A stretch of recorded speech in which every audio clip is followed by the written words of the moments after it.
नमस्कार दोस्तों, स्वागत है आपका एक बार फिर से हमारे चैनल एस्ट्रोलॉजी ऑफ यूनिवर्स में। दोस्तों, इस चैनल पर आपको शास्त्र, पुराण, गीता, चाणक्य नीति और धार्मिक जानकारियां प्राप्त होंगी। तो हमारे चैनल को सब्सक्राइब जरूर करें, जिससे हम जो भी वीडियो डालें सबसे पहले आप तक पहुंचे। दोस्तों, आज हम बात करेंगे धृतराष्ट्र को महाभारत का आंखों देखा हाथ सुनाने वाले संजय का युद्ध के बाद क्या हुआ। तो बने रहें हमारे साथ और देखते रहें। दोस्तों, हम लोग हमेशा महाभारत के संजय की चर्चा करते हैं, जिन्हें उस युद्ध का सजीव वर्णन धृतराष्ट्र को सुनाने के लिए विशेष दिव्य दृष्टि मिली थी। आखिर कौन थे संजय? महाभारत से लेकर आज तक वह क्यों अमर हैं? उस युद्ध के बाद उनका क्या हुआ? वैसे आपको बता दें कि वो जाति से बुनकर और धृतराष्ट्र के मंत्री भी थे। धृतराष्ट्र को वह प्रिय थे, लेकिन संजय नेक नियत के कारण पांडवों के प्रति सहानुभूति भी रखते थे। संजय महर्षि वेदव्यास के शिष्य थे। वो धृतराष्ट्र की राजसभा में शामिल थे। राजा धृतराष्ट्र उनका सम्मान करते थे। संजय विद्वान गावलगढ़ नामक सूत के पुत्र थे और जाति से बुनकर थे। हमारे पौराणिक ग्रंथ और महाभारत की कहानियां बताती हैं कि संजय बेहद विनम्र और धार्मिक स्वभाव के व्यक्ति थे। देश में यानी महाभारत के काल के समय उनके बारे में सिर्फ सकारात्मक बातें ही सुनने को मिलती हैं। संजय का अर्थ होता है विजय।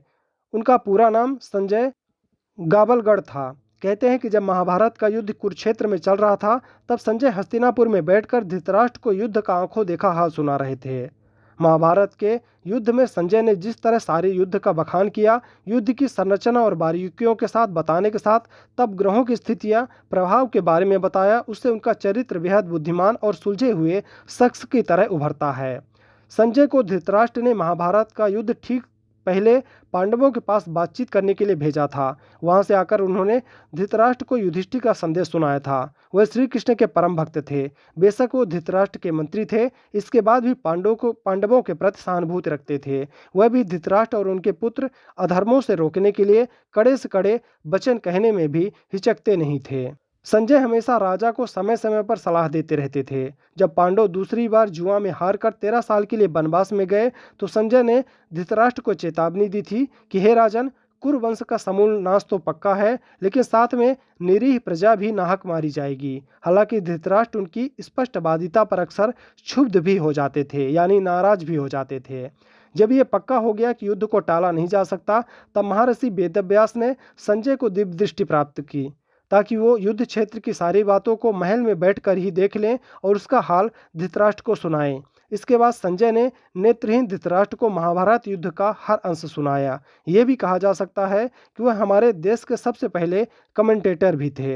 युद्ध के बाद महर्षि व्यास की दी हुई दिव्य दृष्टि भी नष्ट हो गई थी। श्री कृष्ण का विराट स्वरूप जो केवल अर्जुन को ही दिखाई दे रहा था, संजय ने भी उसे दिव्य दृष्टि से देखा था। दोस्तों, संजय को दिव्य दृष्टि मिलने का कोई वैज्ञानिक आधार महाभारत या बाद के ग्रंथों में नहीं मिलता। इसे महर्षि वेदव्यास का चमत्कार ही माना जाता है। दरअसल वह वेदव्यास के शिष्य थे और उन पर अगाध आस्था रखते थे। साथ ही महाराजा धृतराष्ट्र के प्रति समर्पित थे।